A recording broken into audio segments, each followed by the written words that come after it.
Alright, ladies and gentlemen, so today we are going to be going over should you summon for the new Burn the Witch collab summon. It should be going live in like 12 hours time by the time I'm uploading this. Not too sure. It's about 2 a.m. my time. I'm uploading this probably at 7 a.m. my time, so that's like, what, 17 hours, I guess? I don't know. But yeah, so if you guys enjoy, hit that like button, subscribe. I will be going live as soon as this banner drops. I will be summoning on both of my accounts, so, you know, that kind of goes to show where you might think if you should summon or not. But let's go over the banner, the units, the format, and I'll also go over maybe some reasons why you shouldn't summon. Alright, ladies and gentlemen, I just wanted to put this out here. I have a membership now. You can become a member. I think it's like $2, and you get funny emotes. That's basically it. There's a $2, a $5, and a $10 one, if I'm not mistaken. I don't think there's nothing different. Realistically, comment down below what you would like to be added to different tiers, but at the moment it's just you get 4 emotes if you become a member, $2 a month. I have these custom ones that my good friend Darrow made, and then I just have 2 funny Pepe emotes that I would love to add more and make the live streams a bit more fun. You can also comment them and you get a little badge, which is just this one. We'll be adding more as the time goes on, but I just wanted to add this in, and I will probably put this towards the beginning of the video, so hopefully you guys enjoy the rest of the video. I just wanted to add that in. Also, subscribe. Alright, but we have NINNY, who is going to be a hollow killer, so I believe she's the better character on the banner, if I'm not mistaken. That's what everybody seems to be saying. She has burn and weaken on all of her skills. She has a new skill as well that is called Gauge Rampage. I'm really curious how it actually works, like how fast it fills up and whatnot, because like, yeah, there was the review that they use, but I'm not going to trust gameplay from the devs. I don't know. I'd rather try it out myself, see if I like it. She's an attack, range, strong attack character, so there we go. She's no affiliation as well, obviously. Wish she had 2 killers. That's the only thing I'm honestly down about these 2 characters. Like, why do they not have double killer? I don't really like it that much. But she has strong attack recharge, minus 12% as her soul trait. Her gauge effect is frenzy +1, plus berserker plus 100% for her gauge effect. Her innate skill is sprinter +1 and long stride. Fire duration isn't terrible, minus 100%. Kind of surprised that there isn't any complete status immunity, I don't believe, unless maybe the NOEL has. I have to double check, but she has havoc plus 20%, another frenzy +1, so whenever she procs her gauge, it is frenzy +2. Kind of wish they did it where it was frenzy +3 when she procced the gauge, but who knows. It has debilitated +5 seconds, damage inflicted at full stamina +20%, gauge effect, which heals you by 30%, and then you also start gauge at 70%, except in brave battles. I don't even see why that matters. Like, most SP units are kind of garbage in brave battles right now, unfortunately, because that meta is just absolute garbage. I hate PvP right now. It's just Yama, Yuha, Sajin, or Ishin. That's all I see. Then we have Berserker plus 40%, Devastation plus 40, Sharpshooter, Gauge Effect, Spiritual Pressure Boost plus 50%. Curious if they'll ever give this as a plus 80% for the gauge. No idea when. We have the Gauge Rampage as well. So every single time you get a kill, that's how it adds to your gauge. Not sure if it is literally just like the Gauge Rampage or the Rampage skill like Unohana. Kind of curious if that's what it is, but I'm not too sure. I believe the Gauge Rampage is just whenever you get a kill, that's how you increase your gauge. I believe that's what it means. Not going to go over the arena. Nobody cares about arena. So overall, I think she's a really, really good character. Really good heart character if you're missing one. Oh, wait, what was she? Is she the mind one? Oh, my bad. She was the mind one. My bad. I had it mixed up. So realistically, I think she has more value than NOEL, simply because we're lacking mind characters. In my humble opinion. Let me go to hollow mind characters real quick. What do we actually have? Mind, hollow. Oh, yikes. Yeah, she is honestly a must summon. I think she's way better. And then we can go to the NOEL real quick. No affiliation, Heart, Soul Reaper.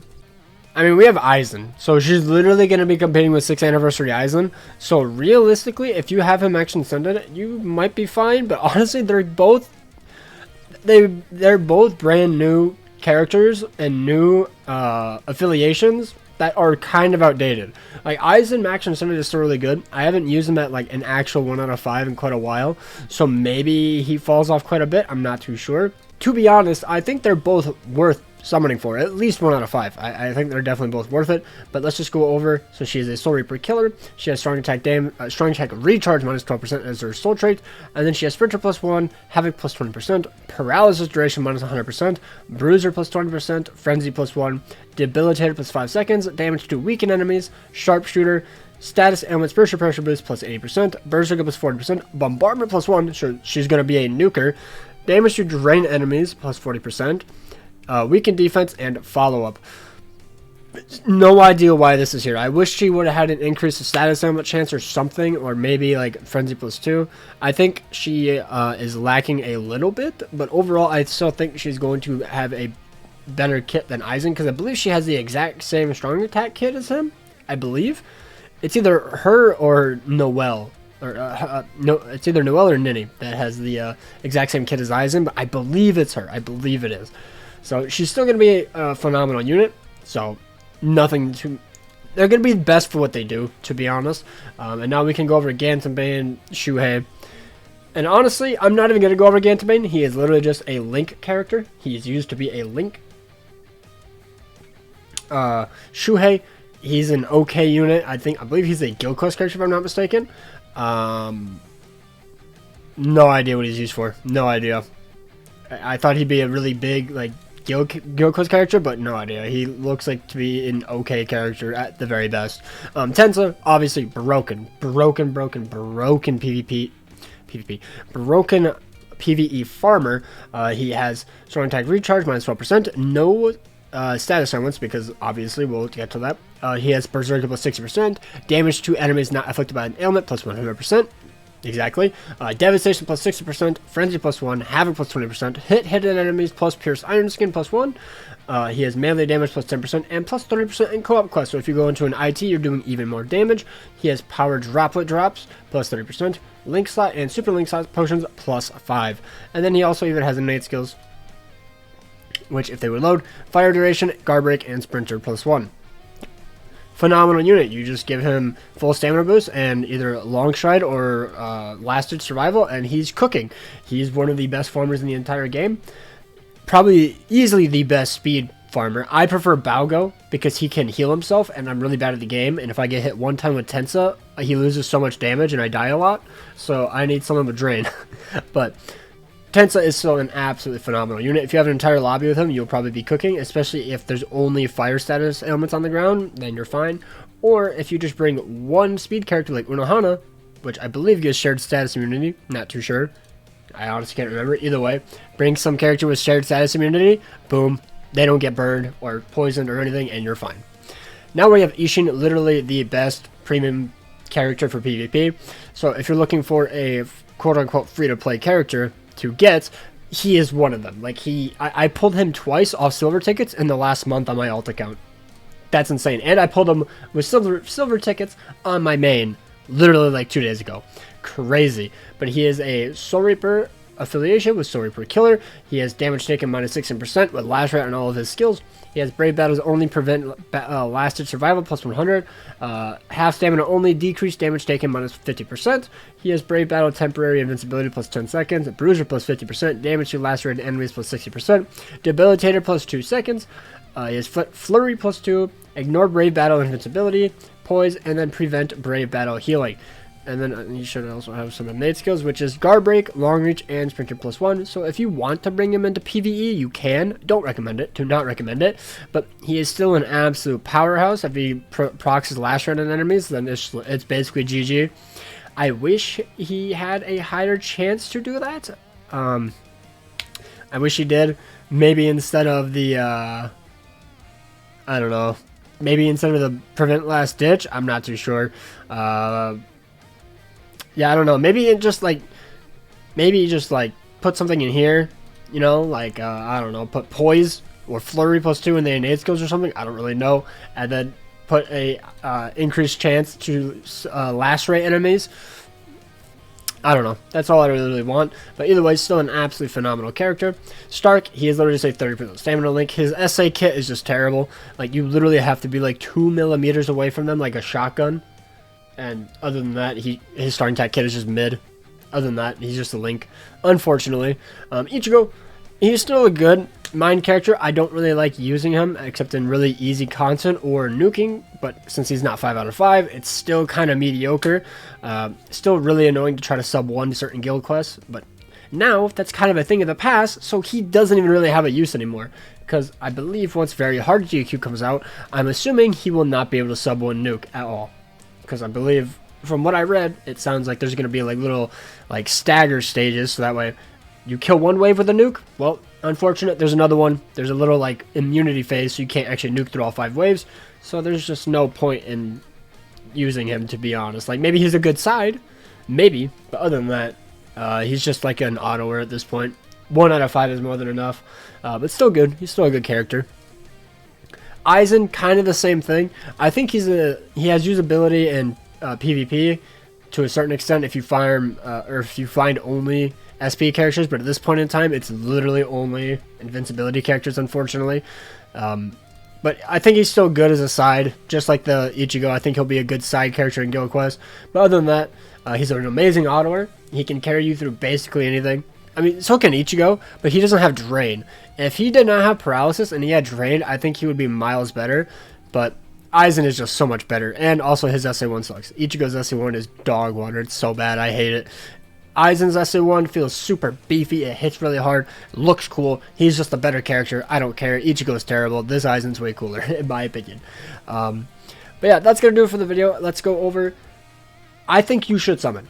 Genuinely, unless you don't like these limited characters, which they will probably not return for 9 months to a year. Just my speculation. If you don't like them, fine, skip. Save for 1,000 Year Blood War. I'm most likely going to assume that end of month October is going to be an Asnot or something hype, because they dropped round 15 rerun. They dropped Burn the Witch again twice in 1 year, which I don't know if they've ever done that before. I have to assume that they're having something huge for end of the month next month. Just my guess. So if you are not interested in this banner, like these characters, like they're good, but you just don't care for the characters, I understand. But other than that, I think you should definitely summon. It has insane value on the entire banner. Obviously, though, I will say this. If you are trying to 5/5 any Ishin because you think he's really good, don't do that. It's not worth chasing dupes of any of these characters, to be honest. I am not chasing any of these characters' dupes. Not at all. If I pull them, cool. But as soon as I get these two, 1 out of 5, I'm done. I'm dipping on both my accounts. I don't care. If I have 4,000 orbs left and I pull them in one multi, I'm done. Don't care. But let's quickly go over the format. I almost forgot. So, step 1, 6, 11, 16, and 21 is 150 spirit orbs. 2, 7, 12, 17, and 22 is 200 orbs. The rest of them are all the way up to 250. And then at the every 5 steps, it is 1 featured 5-star guaranteed. So hopefully you pull one of the new characters by step 5 and step 10. That's like the dream, to be honest. And then at step 25, you can get a guaranteed pity selector for one of the new characters. I wish it was just a pity where you could pick any of the characters. Like, let's say you really want Tensa.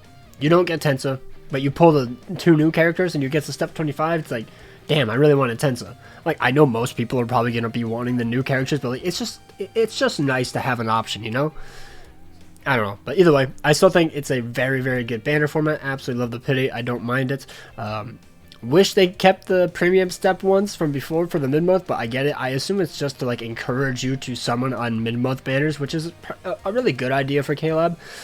They want to make money. But let's just quickly go over what I said. So, in my opinion, I think the banner is definitely worth it. I recommend getting at least one of them, unless you are just saving for 1,000 in Blood War, or they're just not your style. Maybe, like I saw some people literally just say they don't like Halloween characters. Cool, don't summon. That's fine. That's on you. But in terms of like meta, I think they're going to be very good. Are they going to be super broken a year later? Probably not. I think they will be outdated by then. Not outdated, but like power crept, I have to assume. But I still think they're absolutely phenomenal units. And I say summon, unless you think that 1,000 of Blood War is going to be dropping next month, which it most likely will, let's be real. I think that Caleb is going to do it every other month, or maybe they'll do one break in between it and then go 2 months, just like they did before. So they did an anniversary, and then they did the Unohana, the Yamamoto banner, and then they went for Bambietta and E-Burn and Quilgy, and then they had a month break, which maybe they'll do that. Maybe they'll go 2 months break, 2 months break. That doesn't sound terrible. So yeah, that's just my opinion. I think they're worth it. Skip if you think you want 1,000 Year Blood War for next month, which is most likely what it'll be since we have Halloween this month.